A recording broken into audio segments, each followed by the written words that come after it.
everyone, welcome to my channel প্রবাসীর আশিয়ানা। এই ভিডিওটা শ্যুট করেছিলাম নভেম্বর 2023-তে। তখন গিয়ে বেশ ঠান্ডা পড়ে গেছিলো। উইন্টারটা যখন পড়ে তখন গিয়ে না বেশি আউটডোর অ্যাক্টিভিটিস কিছু করতে ইচ্ছা করে না। তাই আমরা 3টা ফ্যামিলি একটা কটেজ বুক করলাম। ভাবলাম একটা কটেজ ট্রিপে যাওয়া যাক। আগের দিন রাতে দেখলাম কিছুটা ব্যানানা পুরো পেকে গেছে, তাই ভাবলাম একটা কেক বানিয়ে ফেলি। লম্বা রাস্তায় খেতে ভালোই লাগবে। ওটসকে গ্রাইন্ড করে ওটার মধ্যে বানানা দিলাম, এগ দিলাম, কিছুটা সিনামন পাউডার আর গুড় পাউডার এখানে খুব ভালো পাওয়া যায়, তো গুড়ের পাউডারটা দিলাম আর ভ্যানিলা এসেন্স দিয়ে ভালো করে মিক্স করে নিলাম। অলমোস্ট 10-15 মিনিটসের মতন এটাকে মিক্স করলাম যেন কোনো লাম্পস না থাকে। তারপর ওভেনে 2 ভাগে এটাকে বেক করেছি। 2 ভাগে ভাগ কেন করলাম, মানে এটা ছোট হবে, তাহলে ছোট হলে ক্যারি করতে খুব ইজি হবে। কেকটার স্মেলটা দারুণ হয়েছিল, পুরো ঘরটাতে সিনামন ব্যানানা একটা ফ্লেভার, মানে এত ভাল লাগছিল আর কি, খুব রিফ্রেশিং ছিল। ট্রিপের দিন হিয়ান খুব সকালে উঠে গেছিলো, হুইচ ওয়াজ আ ব্লেসিং। তাই আমরা রেডি হয়ে তাড়াতাড়ি বেরিয়ে পড়তে পারলাম। আমাদের 3টার সময় ওই জায়গাটাতে রিচ করার ছিল, তো আমরা অলমোস্ট 2:30-র মধ্যে রিচ করে গেছিলাম।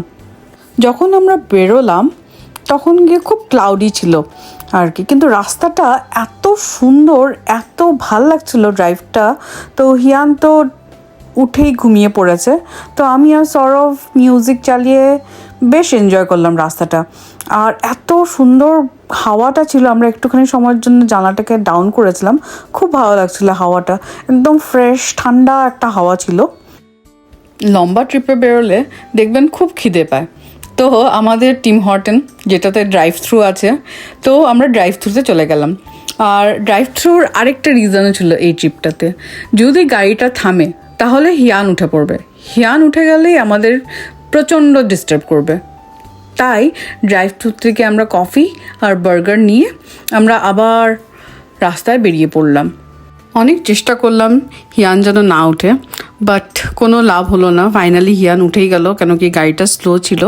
তাই হিয়ানকে একটু স্ন্যাক্স ছিল, গাড়ির মধ্যেই কিছু স্ন্যাক্স ছিল, তো স্ন্যাক্সটা দিয়ে বসিয়ে দিলাম। কিছুক্ষণ যাওয়ার পরে একটা কাঁচা রাস্তার দিকে আমরা টার্ন করলাম। ওটাতে কোনো রোজ বানানো ছিল না। যখনই এই রাস্তাটাতে ঢুকলাম, ঢোকার পরে এত পোকা গিয়ে পুরো আমাদের উইন্ডশিল্ডটাকে হিট করছে, আর সবগুলো হিট করে করে পুরো গ্লাসটা যেন নোংরা করে দিয়েছে। অলমোস্ট হাফ অ্যান আওয়ার পরে কটেজটা দেখা পেলাম। দেখে কি যে ভালো লাগলো বলে বোঝাতে পারবো না আপনাদেরকে। সারাক্ষণ গ্লুমি ওয়েদার দেখে যখন ফাইনালি রোডটা দেখলাম এই জায়গাটাতে, এত ভালো লাগলো দেখতে, পুরো ব্রাইট অ্যান্ড বিউটিফুল ছিল জায়গাটা। কিছু জিনিস জানেন বলে বোঝানো যায় না। এই ধরুন গাড়ির থেকে নেমে ঠান্ডার হাওয়া ফিলিং, ভেজা মাটির গন্ধ, জঙ্গলের পাতার একটা গন্ধ, এত বার্ডস এখানে গান গাচ্ছে, দূরের লেকের থেকে একটা জলের গন্ধ, এটার যে একটা অন্যরকমই ফিলিং, যেটা না আপনাদেরকে বলে বোঝাতে পারবো না। কিন্তু ওভারঅল জিনিসটা এত ভালো লাগছিল দেখে যে বোঝানো যাচ্ছে না ব্যাপারটাকে। চলুন এখন আপনাদেরকে কটেজটার ভেতরে নিয়ে যাই। হিয়ানের ডে কেয়ারে একটা জিনিস খুব ভালো শিখিয়েছে, যে ঘরে ঢুকেই জুতোটাকে খুলতে হয়। তো হিয়ান সব সময় এখন পর্যন্ত যখনই ঘরে ঢোকে আগে নিজের জুতোটাকে খুলে রাখে, তারপর গিয়ে সক্স খুলে তারপর গিয়ে এন্টার করবে। কিছু হোক কি না হোক, অ্যাটলিস্ট এই জিনিসটা থেকে আমি প্রচণ্ড রিলিফ যে আমার যে কিছু করতে হচ্ছে না। ও কিন্তু আরেকটা জিনিসও আছে, যে এসে কিন্তু নিজের জ্যাকেটটা খুলে আবার রাখে, খুব সুন্দর করে ও টাঙিয়ে হ্যাঙ্গারে রাখে। কটেজটাতে ঢুকেই ডিরেক্টলি এন্টার করলে আমরা লিভিং রুমটা দেখতে পাই, সঙ্গে ডাইনিং আর কিচেন এরিয়া। সামনে আছে একটা বড় জানলা, যেটা দিয়ে পুরো লেকটা দেখা যায়। দারুণ ভিউটা। কিচেনের মধ্যে রান্না করার সব ইউটেন্সিলস থাকে, কখনো কখনো অয়েল, সল্ট, পেপার এগুলো ওরা দেয়, but most of the time আমরাই নিয়ে আসি।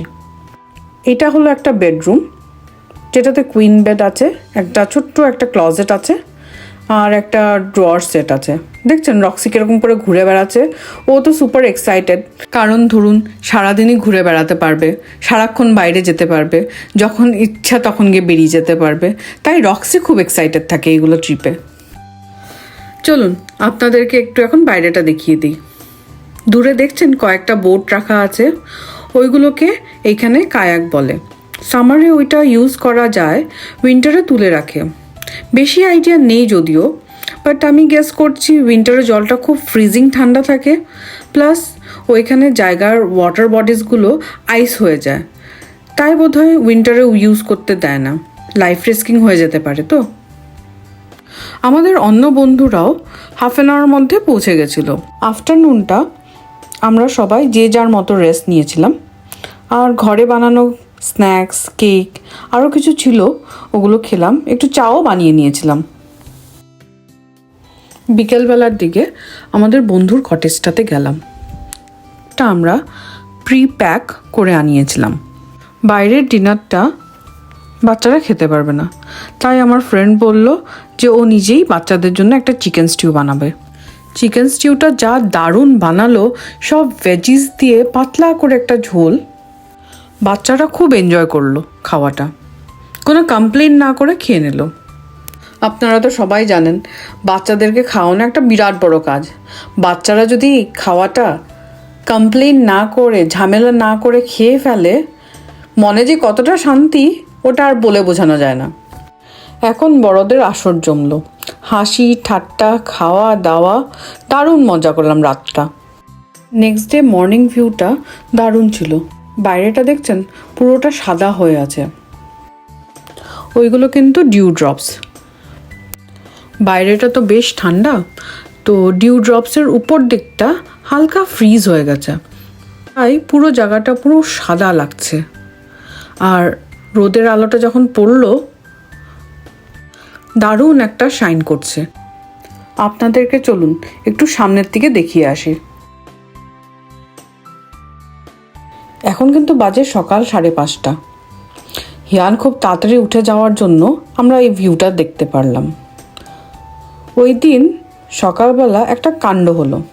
আমরা তো জ্যাকেট পরে বেরিয়ে গেলাম, দরজাটাকে জাস্ট বাইরের থেকেই বন্ধ করে বেরোলাম। অ্যারাউন্ড 5:30 দিকে নিয়ে 6:30 আমরা বাইরেই ছিলাম সবাই। তারপর বেশ ঠান্ডা লাগা শুরু হলো, ভাবলাম এইবার ঘরে গিয়ে ঢুকি। যখন ঢুকতে যাচ্ছি, যাওয়ার পরে দেখি যে যেই দরজাটা আমরা বন্ধ করেছিলাম ওটা ভেতর থেকে লক হয়ে গেছে। ভেতর থেকে লক হওয়ার জন্য আমার যে কি টেনশন, কেন কি এখন তো সবার ঠান্ডা লাগা শুরু হয়ে গেছে, আর আমাদের বন্ধুরাও কেউ ওঠেনি, তো কিভাবে দরজাটাকে খোলা যেতে পারে। লাকিলি উইদিন 15-20 মিনিটসের মধ্যে একটা ফ্যামিলি দেখলাম উঠলো।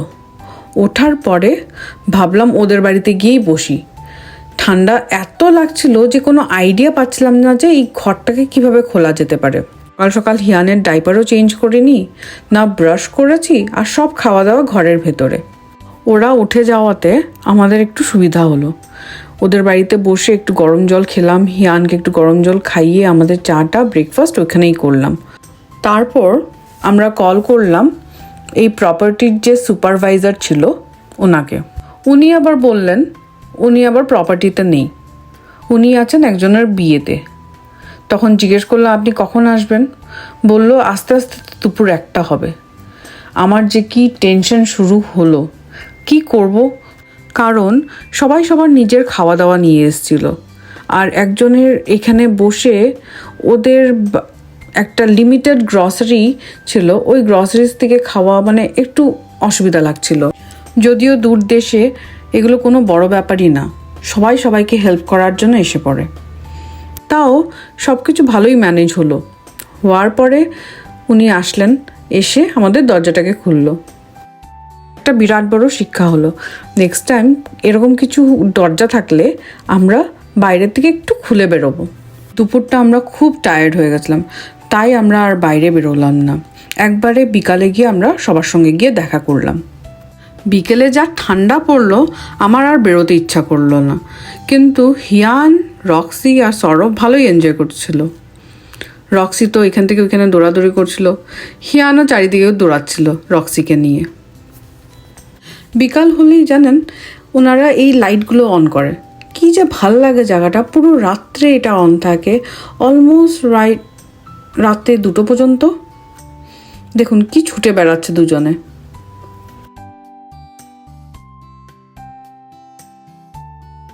ঠান্ডাটা বেশি পড়াতে একটা জিনিস খুব ভালো হলো, আমাদের আজকে বনফায়ার করার প্ল্যান ছিল। তো বনফায়ারটা ঠান্ডা থাকলে বেশ জমে, কিন্তু বনফায়ারের পুরো জিনিস আমাদের একটা ফ্রেন্ড ক্যারি করেছিল। তো ও খুব ভালো জানে যে ফায়ারটাকে কিভাবে অন করতে হয় এগুলো জায়গায়, কারণ কাঠটা না বেশ ভেজা থাকে এগুলোর সময়। বনফায়ার জ্বালানো হলো, আসর বসলো, গল্পগুজব হলো, দারুণ এনজয় করলাম রাতটা। ট্রিপটা ফাইনালি এন্ডের দিকে আসলো। নেক্সট দিন আমাদের যাওয়ার পালা। যেতে তো আর ইচ্ছা করে না, এত সুন্দর একটা ট্রিপ, এত হাসি ঠাট্টা মজার মধ্যে ছিলাম কয়েকটা দিন। আশা করছি নেক্সট সামারে আসবো এই জায়গাটাতে আবার। এইখানে একটা নিয়ম আছে, আপনি যখন এই কটেজটা নেবেন, ওনারা যেরকম করে সাজিয়ে গুছিয়ে দিয়েছিল সেইভাবে ওটাকে রেখে যেতে হবে। বেসিক্যালি ভালো করে ক্লিন করে জিনিসগুলো জায়গায় রেখে যেতে হবে। সকালে উঠে আমরা ক্লিন করে ব্রেকফাস্ট করে ফাইনালি বেরিয়ে পড়লাম। আজকের ভিডিওটা তাহলে এখানেই শেষ করছি। Stay happy and blessed. ব্লগটা কীরকম লাগলো কমেন্টে প্লিজ জানাবেন। ভালো লাগলে কিন্তু একটা লাইক করে দেবেন। ভালো থাকবেন, সুস্থ থাকবেন। আবার দেখা হবে আরেকটা ব্লগে।